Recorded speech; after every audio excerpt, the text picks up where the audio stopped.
Bonsoir et bienvenue dans votre émission Alafia Hebdo qui est consacrée aujourd'hui aux différentes recommandations issues du dialogue national, du dialogue intermalien. Alors, on va également parler du réchauffement des relations entre le Mali et le FMI et la Banque mondiale. Ensuite, on parlera certainement dès le début de l'anniversaire du décès du père fondateur, en tout cas de la République du Mali, Modibo Keïta. Nous recevons sur ce plateau Ousmane Mohamed Touré, directeur de publication du journal Le Point. Il est analyste politique et à côté de lui, nous recevons Badi Aïdara du mouvement Mali Renaissance. Merci à vous d'avoir accepté notre invitation. Merci. Merci. Alors, Ousmane Mohamed Touré, on va dire que le mardi prochain, il y aura un numéro spécial consacré au père fondateur de la République du Mali, Modibo Keïta, assassiné il y a 47 ans. Et il y aura dans ce numéro un témoignage de sa fille adoptive, aussi un zoom sur Modibo et la diplomatie et la souveraineté. Et pourquoi avez-vous décidé de sortir, de faire paraître un numéro spécial sur ce thème? Merci Baba. Et depuis un certain temps, on parle de souveraineté dans notre pays. Pour moi, l'épicentre de cette souveraineté, ça doit être Modibo Keïta et les autres pères fondateurs de la République du Mali. Et Modibo Keïta, pourquoi? Parce que c'est la référence. Et d'ailleurs, dans le dialogue intermalien, il paraît qu'il pourrait être le héros national du pays.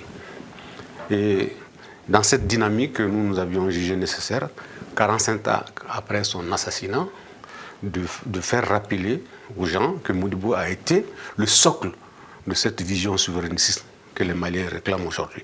Et Modibo, c'est le symbole de la dignité. Modibo n'avait aucun problème pour faire l'option capitaliste, impérialiste avec la France. Comme disait quelqu'un d'autre, Sékou Touré, par exemple, était dans l'obligation, après avoir, entre guillemets, humilié De Gaulle. Alors que Modibo, le Mali a eu normalement, entre guillemets, normalement son indépendance. L'option de gauche que Modibo a prise était parce que Modibo était brillant. Et que ses camarades, quand il y a eu l'éclatement de la fédération, vous savez que Modibo devait être le président de la fédération. Et les Sénégalais, surtout dans le milieu intellectuel sénégalais, comment se fait-il que ils appelaient ça des sauvages malinqués, quand au moment de la fédération, Modibo devait être le président de la fédération. Et Senghor, Premier ministre, et d'autres Dia à l'Assemblée. Mais il s'est avéré que les gens se sont dit, sur le conseil des Français, que ce n'est pas normal. Parce que pour les Sénégalais, d'ailleurs Macky Sall l'avait dit la dernière fois, pour les Sénégalais, la civilisation a commencé par le Sénégal avant de venir vers le Mali. Et nous autres, nous pourrions dire que la honte a commencé par là-bas, la colonisation a commencé par là-bas. D'ailleurs, Macky Sall, dans ses tentatives, avait dit au moins aux Sénégalais, on offrait le dessert. Imaginez-vous ce qui se passe dans la tête de ces gens-là. Donc on disait que comment se fait-il que les sauvages malinqués viennent ici pour nous dominer? C'était impossible pour eux. Donc, plus tout ce qui est adossé au Conseil de la France pour dire que faites attention. Ces gens-là, ils ont l'esprit guerrier. C'est des gens, bon, il faut éclater. Donc quand ça s'est passé, Modibo, quand il est revenu, il a dit clairement que tout le monde doit le savoir, dans tous les autres pays, l'armée française est restée. Et Modibo a dit non, il faut créer notre armée. Et le fondement pour un pays, la souveraineté dans un pays, c'est aussi la monnaie. Il faut créer la monnaie. Maintenant, il y a eu tellement de conspirations dans un environnement difficile, hostile. Donc, après, les gens sont sortis. Et en plus, les gens n'étaient pas préparés. Sinon, il ne faut pas oublier que c'est avec Modibo qu'il y a eu la plus grande réforme jamais faite en Afrique française. La réforme 62. Il y a tellement de choses. Le Mali a possédé des industries. Modibo a été assassiné. Ici au Mali. D'ailleurs, sa fille fait un témoignage poignant. Et je pense que je ne veux pas vous livrer tout le contenu du journal. Okay. Franchement... Voilà, on aura le temps de lire ce journal qui va apparaître le mardi, donc très bientôt. Badi Aïdara, une réaction par rapport à cet anniversaire-là? C'est une très très bonne initiative. Je pense que nous manquons de production de qualité. Et surtout dans un environnement où Modibo commence à être contesté par un certain courant politique, je pense que c'est des occasions adéquates pour remettre l'église au centre du village, si j'ose dire. Et en tout cas, en tant que Modiboïste aussi, je pense que si on est capable de parler de souveraineté aujourd'hui, c'est que des bases ont été jetées par Modibo. Et je pense qu'on lui doit beaucoup de choses, et notamment l'armée malienne. Et effectivement, je pense qu'on va tous le lire. On attend avec impatience et surtout, je pense que c'est un témoignage inédit, je pense. Je n'ai pas cru lire des témoignages de sa fille adoptive jusqu'à aujourd'hui. Je pense qu'avec plaisir, on va lire et peut-être apprendre de nouvelles choses sur Modibo. Ok. Alors, très bien. Quand vous parlez de ce contexte nouveau dans lequel on est, une question de souveraineté qui se pose, mais aussi on a des autorités aujourd'hui qui saluent aussi les actions politiques de Moussa Traoré. Quelle est votre analyse par rapport à cette situation? Est-ce qu'il faut accepter cela ou pas? Oui, bon, les contentieux historiques doivent rester dans un milieu politique bien approprié. Maintenant, sur le plan de l'histoire, il faut que tous les gens qui ont été présents dans ce pays doivent être reconnus en tant que tels. Et tous les régimes ont eu ce qu'on appelle leur petit jardin. Et il faut aller sur cette base. Moi, je ne suis pas moussaïste, par exemple. J'ai lutté contre Moussa. Et on avait demandé l'avènement de la démocratie. Moi, j'ai vu des amis qui ont été tués, assassinés. Mais après, il y a eu... Quelle démocratie nous avons eu? La démocratie de la corruption, la démocratie du raccourci, des agrégats, tout un agrégat d'individus qui étaient dans un misérabilisme inouï, à moins d'un an, 2 ans, se sont tapés des buildings dans ce pays. Et donc, la démocratie dans son essence, c'est-à-dire l'animation démocratique a existé, mais la démocratie dans son essence n'a jamais été dans ce pays. Donc si, au-delà de tout ça, il y a eu des coups d'État. Mais les avènements de coups d'État, le coup d'État n'est pas fait par des extraterrestres, hein. Ce sont des Maliens qui font le coup d'État. Moi, j'ai eu à dire à une ex-ambassadrice des États-Unis qui m'avait appelé parce que après le coup d'État de Aya Sanogo, il me dit, mais c'est intolérable, c'est pas normal de soutenir un coup d'État. J'ai dit, mais arrêtez, dites-moi, le seul pays, à part l'Afrique du Sud, et en Afrique du Sud, les présidents n'ont jamais fait 2 mandats, pratiquement après Nelson Mandela. Nelson Mandela a fait un seul mandat. Sinon, aux États-Unis, si le président ment, ou il rencontre une fille, le lendemain, tout le monde, comment on appelle ça, le Sénat va se réunir, peut-être pour le démettre. Dites-moi ici, quel est le fonctionnement dans un seul pays où on est capable de démettre le président? Ça n'existe pas.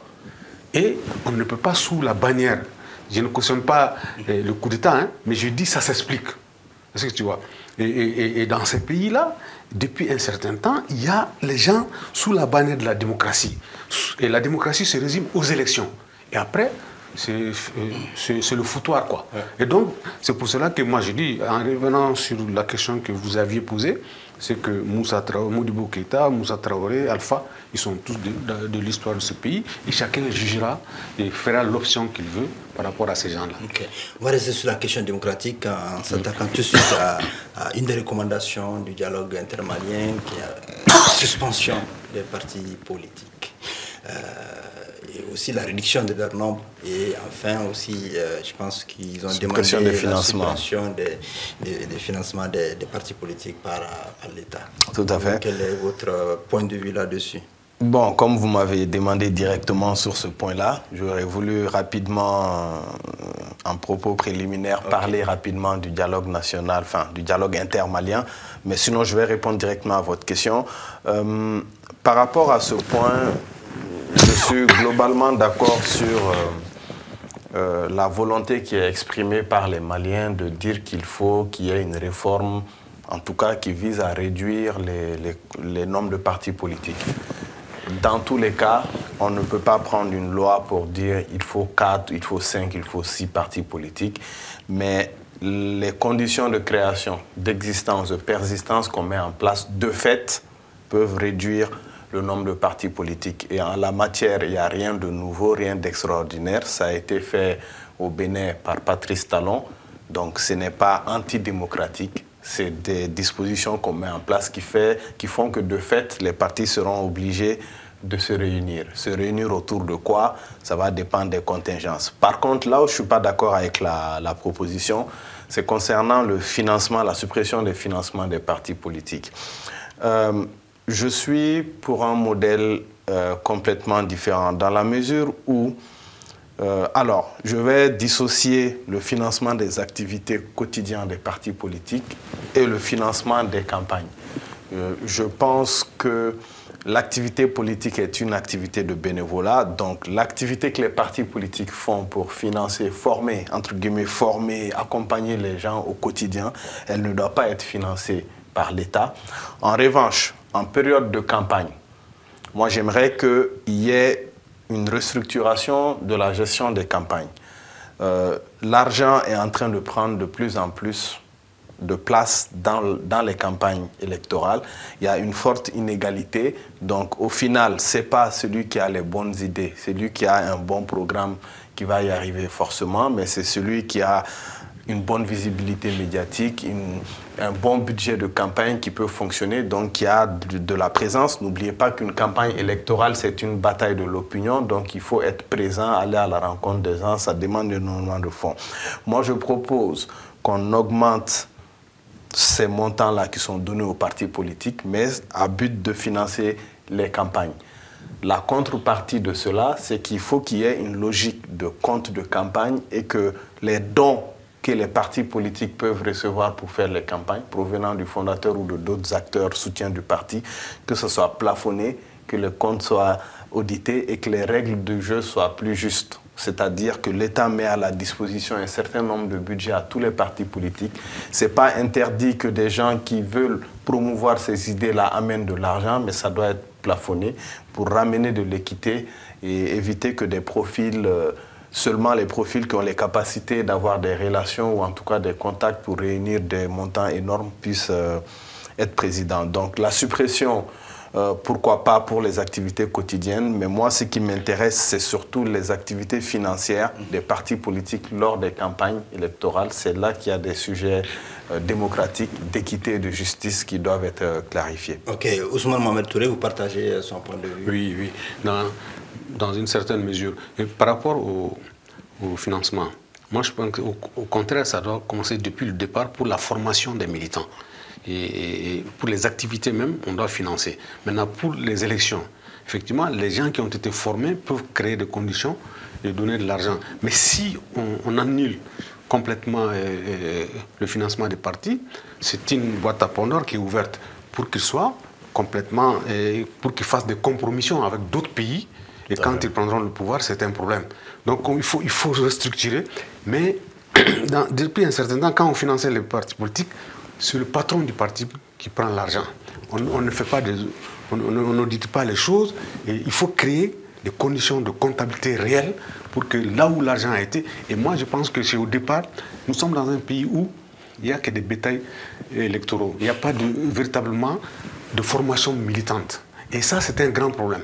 Et les partis sont devenus pratiquement des GIE. Ils attendent le financement de ces choses-là. Maintenant, si le gouvernement finance, parce que si on ne les finance pas, les gens du gouvernement vont être financés d'une manière ou d'une autre. Ce n'est pas clair. Les dés sont pipés depuis le départ. Donc, il faut financer. Mais créer les conditions d'audit et de transparence. D'où est-ce que l'argent de l'État rentre? Mais si on les laisse à eux-mêmes, mais c'est pour qu'ils soient complètement dans une aventure. Et on ne peut pas les empêcher. Si quelqu'un dit qu'il va les financer à $1 million et qu'il n'y a pas de plafond, et parce qu'on les a livrés à eux-mêmes. Donc je pense qu'il faut atterrir une véritable réflexion de financement. Le fait d'amener les partis à 5, à 6, il faut... Parce que vous savez, quand la démocratie a triomphé, on avait dit, comment on appelle ça, le multipartisme intégral. Est-ce que vous voyez? Donc c'est comme un robinet qu'on ouvre. Ça fait longtemps qu'on ne l'ouvre pas. Quand on l'ouvre, il y a tellement de choses rougeâtres qui sortent. Mais on a dépassé ce stade maintenant. Parce qu'il y avait ce qu'on appelait la composition des alliances. Maintenant, nous sommes dans une phase de décomposition. Et je pense qu'il y aura obligatoirement une recomposition des choses pour qu'il y ait des partis à tendance. Parce que dans ce pays, il n'y a pas de tendance. Par exemple, vous prenez le cas de l'ADEMA, qui est de tendance gauche, mais de pratiques outrancières dans le domaine du capitalisme. Donc il n'y a pas de camp véritable. On ne sait pas qui est qui. Et à partir de ça là, quand on va essayer d'assainir tout ça là, on saura qui est de gauche, qui est de centre, et qui est pendu, qui n'est pas pendu, on le saura. Donc je pense que c'est une bonne chose, mais il a dit quelque chose de très important. On ne peut pas les limiter à 4 ou à 2, à 5. Il faut voir quand même les tendances. Il y aura un regroupement, ce que j'appelle composition, décomposition, recomposition. Est-ce que le faible niveau on va dire de la population, de façon générale, n'est pas un obstacle à cette création de tendances? Oui, bon, tu sais, les gens parfois sont plus formés que l'on pense. Parce qu'aujourd'hui, on a des supports comme la radio pour expliquer ce qui est de gauche, ce qui est de droite. Parce que nos hommes politiques ne savent même pas ce que ça veut dire droite-gauche. Ils sont à la fois gauche et droite. Et on ne sait pas. Tout ce confusionnisme est dû par le fait qu'on ne veut pas que les gens soient au courant de certaines choses. Et c'est fait exprès. Alors, Badi, est-ce que le dialogue intermalien, dans son contenu, remplace l'accord pour la paix et la réconciliation? Là, c'est mon grand désaccord avec l'approche, parce que vous vous rappelez le contexte d'apparition de cette initiative, c'est qu'on avait dit que l'accord d'Alger était fini et qu'il fallait penser à un autre dispositif et que cet accord avait une mention spéciale sur le domaine de la paix, retour de la paix, de la cohésion. C'est la première fois qu'on va discuter autour de la paix sans force étrangère, etc. Sauf que quand on voit la nature des recommandations, leur manière d'être formulée, on ne peut pas mettre ça en parallèle avec l'accord, indépendamment des gens qui ont participé. C'est-à-dire que l'accord est un document purement formel qui a une structuration entre guillemets de texte fondateur, c'est-à-dire qui énonce des principes de gouvernance clairs, qui est structuré. Ce n'est pas un recueil de recommandations et ça a un ancrage. En tout cas, ça avait un ancrage que le gouvernement a décidé de lever. Je suis de cet avis que cet accord ne pouvait pas être appliqué. Mais là, pour que ça puisse remplacer l'accord d'Alger, il faut que ça sorte d'une liste de recommandations pour avoir un ancrage dans les institutions. Soit un pacte politique qui engage le président de la République, pas Assimi Goïta, mais le président de la République, les institutions. Mais dans sa forme actuelle, je ne pense pas que ça soit une réponse à l'accord d'Alger en tant que tel. En tout cas, ça a permis aux populations d'aborder ces problématiques de paix, de conflit, de vivre ensemble, etc. Maintenant, pour que ça puisse remplacer l'accord d'Alger, il faut lui donner un ancrage, il faut que la forme change, la nature change pour que ça soit plus concret. C'est en cela que je dis que, pour moi, le travail ne fait que commencer, en fait. Si vous regardez, donc je vais profiter de votre question pour rentrer un peu dans un certain nombre de points, si vous regardez les recommandations, de ma compréhension, et j'ai participé à tous les dialogues sauf celui-là, de ma compréhension, ça c'est juste une compilation de tout ce qui a été dit. D'ailleurs, on y trouve dedans beaucoup de redondances. Okay. Pour moi, c'est un point de départ, ce n'est pas un programme.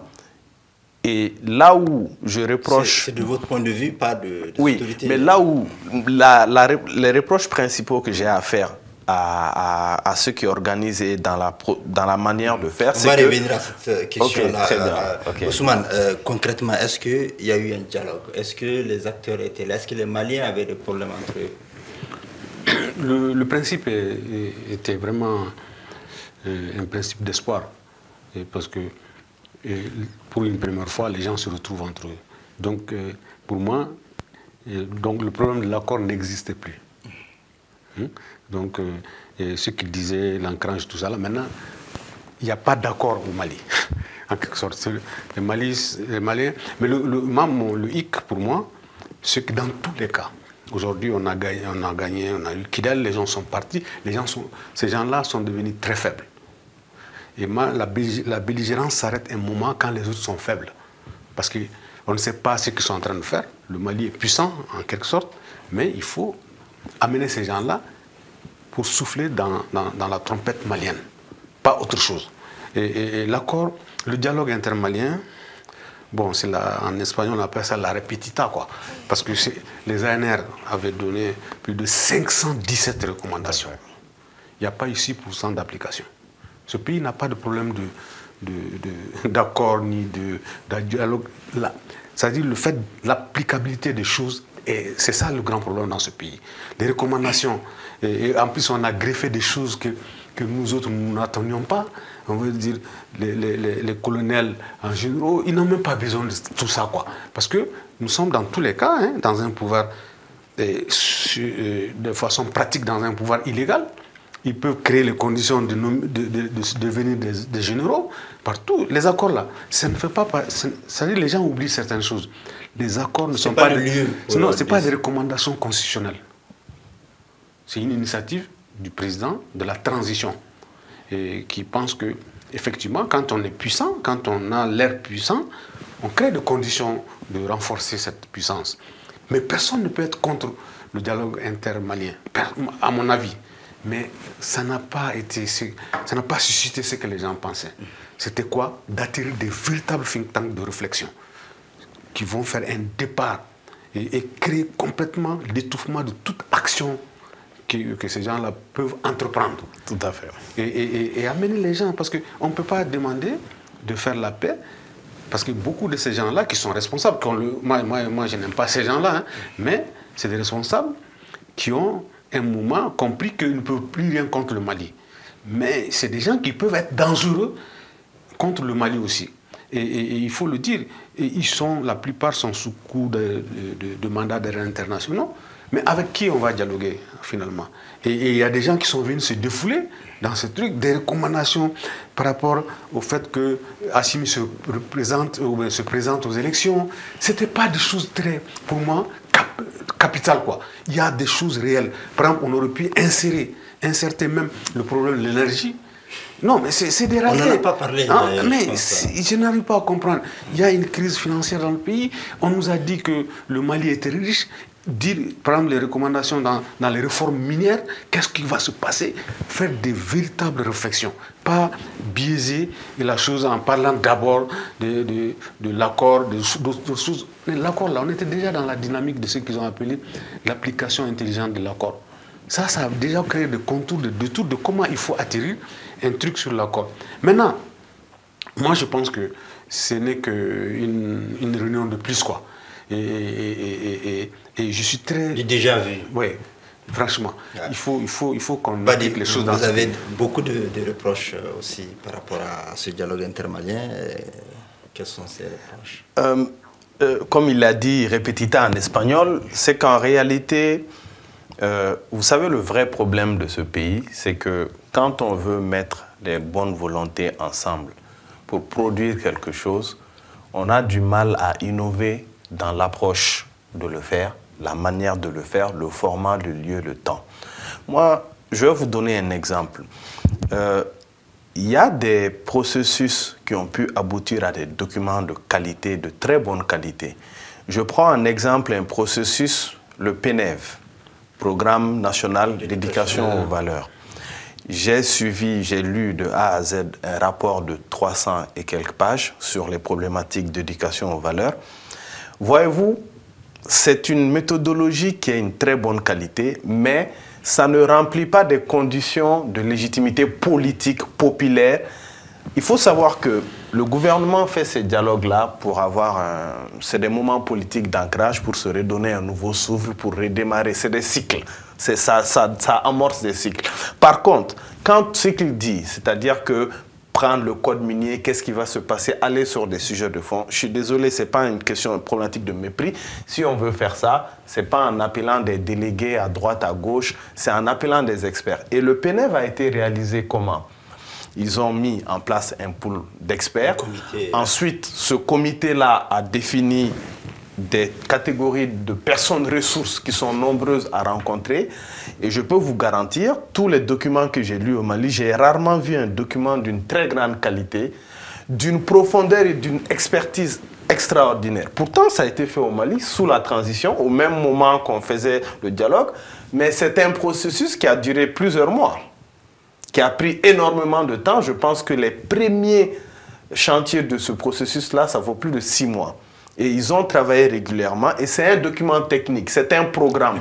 En ce sens où ce n'est pas des recommandations, c'est pas des recommandations, c'est un programme, c'est-à-dire la recommandation c'est on veut faire ça. Maintenant, comment on va le faire? Est-ce que ce qui est formulé par rapport à ce qui existe, est-ce qu'il y a des choses qui existent? Est-ce qu'on reprend l'existant, on l'améliore pour prendre en compte cette recommandation? Est-ce que cette recommandation remet en cause tout ce qui est là? Donc c'est une refonte globale du sujet qui doit être fait.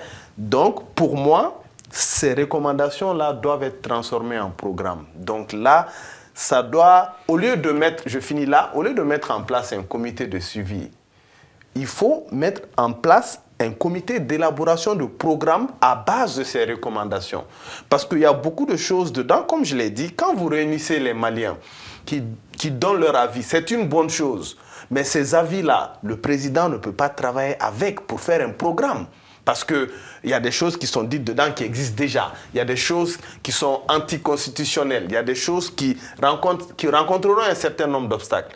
Pourquoi il y a des taux d'application très faibles? Parce qu'une fois qu'on a fini, on a applaudi, on a quitté le CICB, les gens qui sont censés suivre, qui prennent les points un à un, ils vont rencontrer des ministres, il y aura des rencontres interministérielles, mais la majorité de ces recommandations ne sont pas palpables, on ne peut rien y faire en termes de gouvernance concrète. Ça doit être transformé. On doit comprendre ce que les gens veulent, mais il y a un grand écart entre ce que les gens veulent et un programme de travail que des ministères, des directions techniques vont appliquer. Pour moi, c'est ça qui manque et c'est ça qui manquera aussi est-ce qu'il n'y a pas pour ce dialogue-là. Le problème de moyens financiers, l'argent? Ils vont te dire tout de suite, écoutez, nous, notre département n'a pas les moyens financiers pour... non, il y a plutôt des problèmes de moyens humains, de compétences et de savoir-faire. Pour mobiliser les ressources financières? Non, c'est un travail technique, ça demande des ressources humaines de qualité, pas forcément des ressources financières extraordinaires. Quand on demande la reconstruction de la route Gao-Sévaré, par exemple, vous donnez ça au ministre des Transports, est-ce qu'il a les capacités de le faire, capacités techniques? Avant de parler des capacités de le faire, est-ce que les gens ont exprimé cela? Mais est-ce que c'est cela qui doit être la priorité quand on analyse la chose du point de vue technique sur tous les paramètres? C'est ce travail-là qui doit être fait. Effectivement, il y a beaucoup de routes, de projets de routes qui sont listés. Mais quand on s'assoit entre les experts du domaine et qu'on analyse quelles sont les routes qui auront le plus d'impact, où sont les priorités, ça c'est autre chose. Si par après, on découvre que ils ont fait des listes de routes et que certaines routes-là n'auront pas d'impact économique important. Mais les gens l'ont exprimé parce que c'est leur souhait. Mais ça ne va pas être fait. C'est pour ça qu'à la place... Je prends parti, il m'a dit, la route Gao-Sévaré, c'est une priorité. Non, je donne un exemple. Ça fracture même le pays. Hein. Complètement. Je donne un exemple. Je dis juste que c'est impossible de suivre les 300 points et de les identifier s'ils ont été appliqués ou pas, parce que ce n'est pas cohérent, ce n'est pas un document programme où on peut le suivre, c'est une collection de vœux, de souhaits. Ça ne fait pas un programme. Mais aujourd'hui, le peuple s'est exprimé pour dire, écoutez, nous, on veut la route Gao-Sévaré, et vous avez dit qu'il y a plusieurs, je sais pas, les axes qui ont été financés. Je pense qu'à ce niveau, il y a une question de volonté politique. Ben, dans tous les cas, la route Gao-Sévaré est une priorité. C'est une priorité. Maintenant, à l'impossible, nul n'est tenu. Maintenant, leur rôle, ce n'est pas de dire aux gens qu'on n'a pas les moyens. C'est de dire, oui, on reconnaît que c'est une priorité. Voilà ce que nous sommes en train de faire pour que ce projet puisse être concrétisé. Absolument. Non, il ne faut pas dissocier le ministre à la gouvernance du pays, c'est-à-dire le gouvernement. Ce n'est pas le ministre qui décide de lui-même pour dire qu'il n'y a pas d'argent. Donc si c'est un truc qui a été fait, le ministre applique. Donc un ministre ne peut pas se lever pour dire qu'il n'y a pas de finances. Je tiens à noter ça. Absolument. Concernant toujours le dialogue intermalien, il y a eu la question aussi de voir comment est-ce qu'ils vont gérer la ligne éditoriale des imams, des chefs religieux, des chefs coutumiers, des chefs de village. Moi, personnellement, je ne sais pas comment ça va se passer. Est-ce que vous avez une idée claire là-dessus? Non, le problème, c'est qu'il n'y a pas eu de différence entre, depuis certaines années, les politiques et les religieux. et l'imposition des politiques dans le milieu malien, c'est parce que la politique, c'est l'opium des peuples. C'est la dernière résidence pour les gens. C'est par rapport au fait qu'il y a eu un échec cuisant de la chose politique, de la chose démocratique, est sortie la chose politique. Et je vous dis, tout ce qui se passe là, si on trouve un cadre, parce que depuis un certain temps dans ce pays, il n'y a pas de référence. Les gens disent des choses et demain ils font d'autres choses. Il faut qu'il y ait des gouvernances réelles, des gens qui vivent pour ce qu'ils ont dit de faire quand ils étaient dans les campagnes. Ce n'est pas difficile de mettre de l'ordre au niveau des religions si on est honnête. Mais si les religieux ne voient rien, il n'y a rien. Il y a que ce que j'appelle le brassage du vent. Et les gens sont là en disant telle chose, la démocratie. Non, ça ne marche pas. Il faut d'abord créer des conditions d'avoir des hommes honnêtes qui vont diriger le pays et qui d'abord se frappent eux-mêmes. L'auto, comment on appelle ça, de créer des conditions de valeur pour soi-même. Après, nous sommes dans l'obligation, les autres sont obligés de suivre. Mais s'il n'y a pas d'exemple, les religieux sont devenus... Mais je prends le cas de quelqu'un qui a été arrêté, Baya Haïdra. C'était impossible de l'arrêter. Ibeka se déplaçait pour aller le voir chez lui. Ce gars, c'est un religieux, je le respecte, il n'a pas plus de 40 ans. Il a commencé à avoir la voix dans ce pays parce que tout simplement, et d'ailleurs dans ce pays, chaque 5 ans, on fabrique des grandes gueules, n'est-ce pas? Oui, mais il faut... Mais chaque 5 années, il y a des grandes gueules dans ce pays qui viennent avec beaucoup, mais qui n'ont rien. C'est sous-tendu sur du rien, adossé à du rien. Et après, moi je vois, vous prenez le cas du CNT, il y a eu des gens qui défendent le mécanisme de finances qu'on doit faire, qu'on doit augmenter au CNT, mais ces gens-là... Des indemnités notamment. Oui, des indemnités. Ces gens-là, ils sont là, tu sais pourquoi? Parce qu'ils ont parlé de la chose morale quand ils étaient de l'autre côté. Et moi, on ne peut pas me parler de tournure ou de détour juridique pour s'octroyer des prébendes comme ça. Moi, je suis stupéfait d'entendre des gens. D'ailleurs, j'ai eu à dire à un des autres qui m'a dit « Ah, Kro, qu'est-ce que tu penses ?» J'ai dit « Non, il y a un questionnement moral dans cette affaire. Taisez-vous si vous savez que vous n'êtes pas capable. » Et j'ai même dit, c'est vrai que je ne suis pas étonné qu'il y ait de grandes gueules chaque 5 années qui disparaissent. Parce que le tout se résume à la plutocratie, au pouvoir intense de l'argent. Et dans ce pays, il n'y a pas de référence. Qu'est-ce que les religions ont compris? Il suffit de faire des raccourcis pour avoir de l'argent. On a mené l'élection présidentielle à l'épicentre de la mosquée. Et vous ne voulez pas que ces gens-là jouent un rôle? Il faut qu'ils jouent le rôle, il faut qu'ils profitent de ce dont les autres profitent. Dans l'ancien régime, par exemple, Ibeka, on dit Ibeka a donné un véhicule. Mais Ibeka, il a quoi? Mais qu'est-ce qu'il a comme argent? Donc, ces gens-là, ils ont compris ce jeu-là. Ça leur arrange. C'est eux qui ont amené certains pouvoirs dans ce pays. Mais si on trouve véritablement un homme qui incarne certaines valeurs, qui ne vole pas, qui ne trompe pas, qui ne ment pas, ils sont dans l'obligation d'accepter et de se résigner à leur seul rôle dans le pays. Mais si, excusez-moi, toute cette bouillabaisse continue, ils vont être à l'épicentre des décisions politiques dans ce pays. Absolument. Est-ce que vous partagez cela, Badi? Ça fait partie des points que je trouve très dangereux. Je pense que c'est formuler, contrôler les lignes éditoriales des prêches. Déjà, la liberté de culte, de tendance. Si dans ma mosquée, je veux prêcher tel courant de l'islam ou dans mon église, je suis catholique, protestant, j'ai la liberté de ton. Dans le domaine du culte, je pense ce que je veux. Donc, on ne peut pas contrôler ce que les uns et les autres disent dans leurs prêches. La seule limite aux prêches, c'est la violation des lois classiques qu'on connaît, c'est-à-dire, par exemple, le racisme. Appel au meurtre. C'est ça, appel au meurtre, voilà, appel à trouble à l'ordre public, etc. C'est connu. Les violations, s'il y a des conditions qui sont violées, et ce n'est pas a priori, c'est a posteriori. C'est-à-dire, si tu commets ces actes-là, il y a la justice qui rentre en compte. On s'en tient là. Donner la liberté aux gens, sinon ça devient de l'inquisition. qui va dire qui est autorisé. Et en plus, la formule utilisée est très malencontreuse. Ligne éditoriale. Vous qui êtes... C'est pas une ligne éditoriale, mais je comprends l'idée qui est là. Bien sûr. Elle est très dangereuse. Autant un média privé a sa ligne éditoriale, il décide d'aborder la manière dont Djoliba TV, Alafia ou Renouveau abordent l'actualité, on voit qu'il y a une différence. Par contre, quand on est dans le domaine religieux, je pense que les gens sont libres. Moi, je pense qu'il y a plutôt une ligne de conduite qu'une ligne. Parce que la ligne éditoriale est faite de réflexion, d'écriture, d'atterrissage de véritables... Alors, est-ce que vous avez espoir que ces 302 recommandations puissent servir à restaurer la paix, à renforcer le vivre ensemble? Bon, la paix est un comportement, hein, comme disait Fouad Bani. Et moi, je pense que tout cela, il faut créer des conditions d'application, au moins des 10%.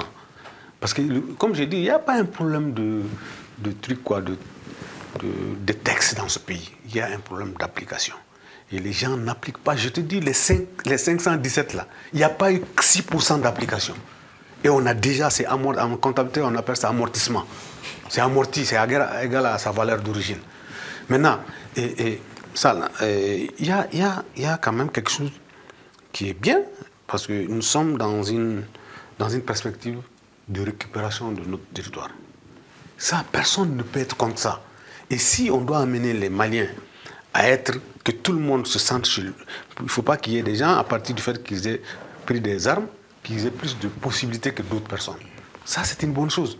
Mais le hic, c'est qu'il y a eu des greffes sur ce dialogue interne. Et moi, ça me taraude un peu. Quand on va parler de généralisation des colonels, et franchement, ça n'a pas son sens, quoi. Franchement, on parle de dialogue interne. Ce n'est pas résumé à 5 individus, à 6 individus. On parle du pays dans sa profondeur. Je trouve que ça a été raté, cette partie. Ce niveau-là. Ouais. Ok, préconisation, est-ce que vous avez aussi pour que ces recommandations soient prises en compte et appliquées, pensez-vous que c'est encore possible? En tant que statisticien. Alors, 6%. Permettez-moi de vous lire quelques recommandations pour que vous voyez que... Ne soyez pas loin, vous maîtrisez la parole dans cette passage. Quand on dit qu'il faut appliquer les recommandations, je vais prendre un exemple de recommandation et vous allez comprendre que quand on dirige, ce n'est pas comme ça qu'on gère les choses. Il y a une recommandation. Vulgariser les chartes qui ont régi nos empires. Comment on va constater que ça a été appliqué? On va dire que l'État a fait un spot à RTM pour dire les chartes sont vulgarisées, ou bien c'est une modification des programmes des élèves à l'école ou pas, etc. Je prends un autre exemple. On dit il faut pour régler les conflits, il faut se baser sur les légitimités traditionnelles, etc. Est-ce que ça va toucher une réforme de la justice? C'est-à-dire, est-ce qu'on essaye de donner plus de possibilités pour qu'ils traitent les différends entre les gens? Ou alors, on fait des campagnes de sensibilisation pour dire aux gens, écoutez, réglez vos choses à l'amiable, allez-y voir votre chef de village. Comment on va constater que ça a été mesuré? Là encore, je vous ai donné des recommandations qui ont un peu de sens, mais il y en a, on ne peut même pas les constater. Et voyez-vous, ça pose le problème de la méthode. C'est pour ça que, d'ailleurs, pour revenir à l'application, si on prend tout ce qui concerne la vulgarisation, la sensibilisation, l'éducation, tous ces éléments-là, à nos cultures, à nos traditions, c'est dans le PNEV. Donc, si on veut... En fait, il faut que ces recommandations-là soient ventilées dans des programmes. Et les programmes ont des directoires qui les suivent, ils ont des moyens qui ont été définis. On sait concrètement de quoi on parle. Par exemple, vulgariser les chartes qui ont régi nos empires. Ben, le PNEV parle des volets de l'histoire, de l'enseignement de l'histoire, du rôle que ça doit avoir. Va plus loin jusqu'à parler de la production de documents, d'œuvres scientifiques, culturelles qui va accompagner ces programmes-là dans l'école. Là, c'est du sérieux. Mais là... C'est pour ça que vous avez des 6%. Parce que je me demande même ceux qui font ces suivis-là, comment ils arrivent à comptabiliser sérieusement. Rapidement, on va parler de la durée de la transition. 2 à 5 ans, c'est jouable pour vous? Bon, pas pour moi. Moi, je pense que tout ça là, c'est juste, comme disait l'autre, la poudre de prélampimpin. Mais franchement, Je pense qu'aujourd'hui, il y a une hostilité contre le Mali. Il y a beaucoup de gens qui n'ont même pas d'arguments, qui aujourd'hui ont des arguments par rapport aux élections. C'est vrai que notre pays n'est pas stable, mais il y a quand même une certaine forme de récupération du territoire. Et je pense qu'on peut faire les élections.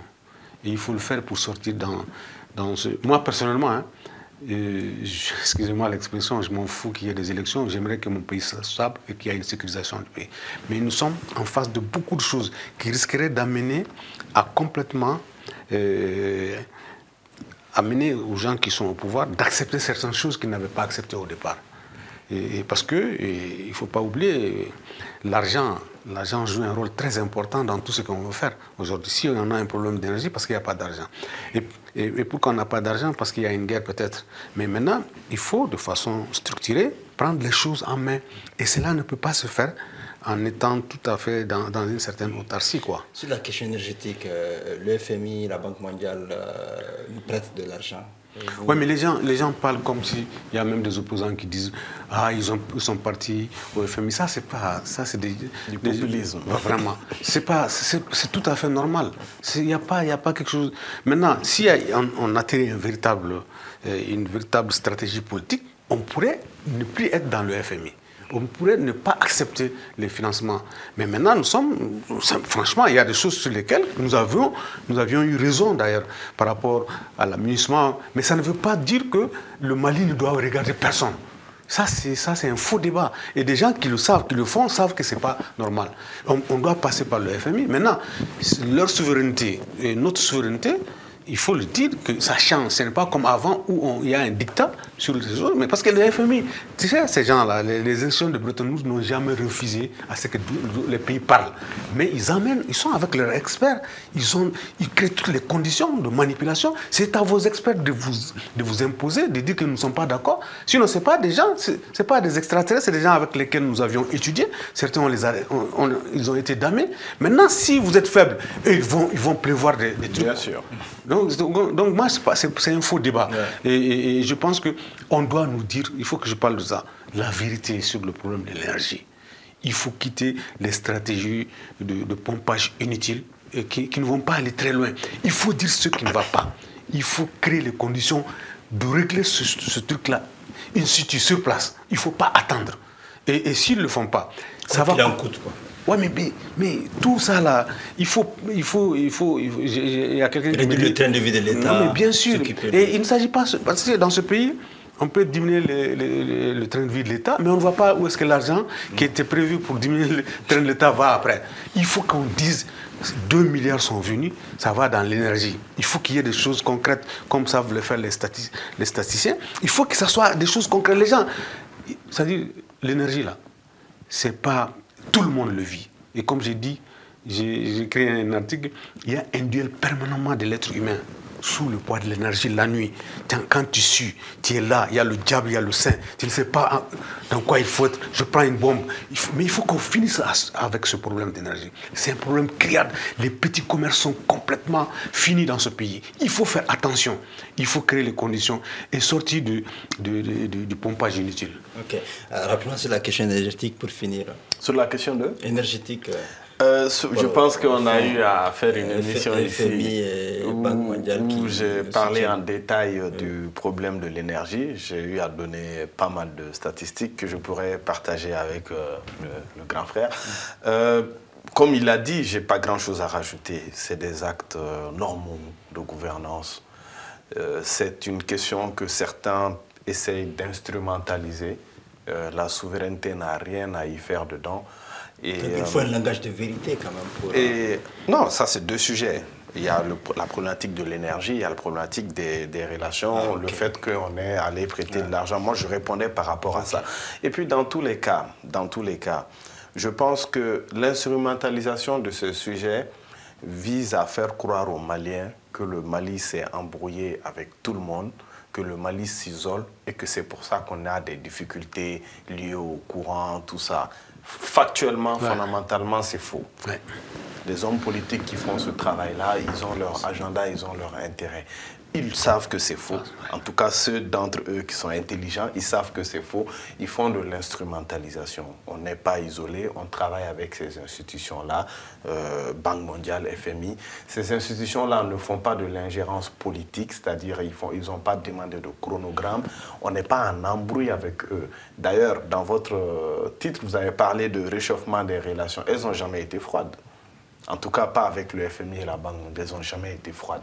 Seulement, les gens veulent transposer les conflits géopolitiques, diplomatiques à des domaines qu'ils ne maîtrisent pas, pour ceux qui ne comprennent pas. Et il y en a qui font de l'instrumentalisation. Depuis 2020, ils n'ont pas aidé, ils n'ont pas soutenu le Mali. C'est pour ça qu'on parle Non, parce qu'ils sont sous la coupole des gens qui sanctionnent le Mali. C'est pour ça qu'on parle de réchauffement, parce que là, ils acceptent quand même de faire quelque chose. Mais, excuse-moi, les institutions de Bretton Woods n'ont jamais quitté. Il y a les financements de la Banque mondiale qui continuent, les projets continuent. Hein. On n'a jamais suspendu tout cela.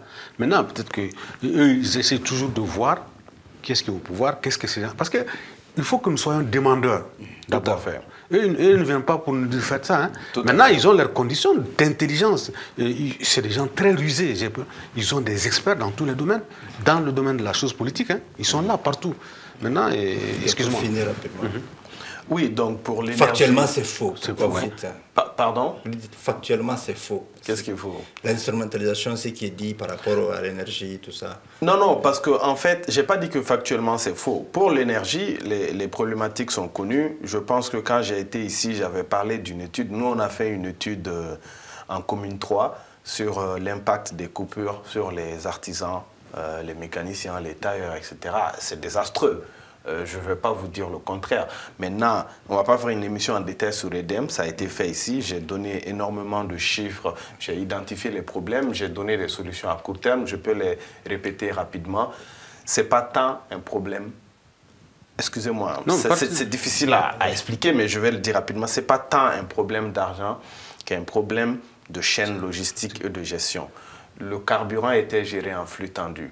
Vous vous rappelez des problématiques avec la Russie. On a des partenaires, la Russie et le Niger, qui ont des capacités avec lesquelles on a une entente qui peut nous permettre d'avoir du carburant sans donner l'argent tout de suite. Donc il y a des facilités. Quand bien même ces facilités sont mises en place, il n'y a pas la chaîne logistique nécessaire pour approvisionner. Et je vous rappelle que beaucoup de gens posent la question, pourquoi le problème a commencé maintenant? En fait, cette chaîne logistique-là, elle était gérée par les multinationales qui ont un grand savoir-faire, qui ont la capacité d'amener du carburant en flux tendu et alimenter les cuves. Après, la dette fournisseur a augmenté, ces partenaires externes, ces multinationales se sont retirés. On est parti avec des acteurs locaux qui n'ont pas la capacité d'assumer ces décalages de trésorerie en termes de dette fournisseur et de créances clients. Donc, du coup, c'est un flux tendu. Même si la Russie nous donne 1 million de carburant en combat, 1 million de litres ou 100 milliards de litres, vous allez les stocker, vous allez les faire venir comment? Vous allez les stocker où? EDM n'a pas de stockage, ça fonctionne en flux tendu. J'avais donné les chiffres, c'est 25-30 citernes par jour. Mais ces citernes-là, on doit les faire venir tous les jours. Mais si on avait des stockages décentralisés, on aurait pu faire des stocks. Il y en a sur l'arbre de Koulikoro ou pas? C'est minime. Ça ne peut même pas faire quoi? Une semaine de fonctionnement de l'EDEM ne peut pas tenir dans ces... Voilà, donc je pense qu'on ne va pas développer davantage, mais ce problème est... Donc, on va s'arrêter là, je pense. Merci en tout cas à vous d'avoir accepté notre invitation. Ousmane Mohamed Touré, il est le directeur de publication du journal Le Point, il est analyste politique également. Et Badi Aïdara aussi qui était là avec nous, secrétaire politique de Mali Renaissance. Merci donc à vous et à très bientôt sur Alafia TV.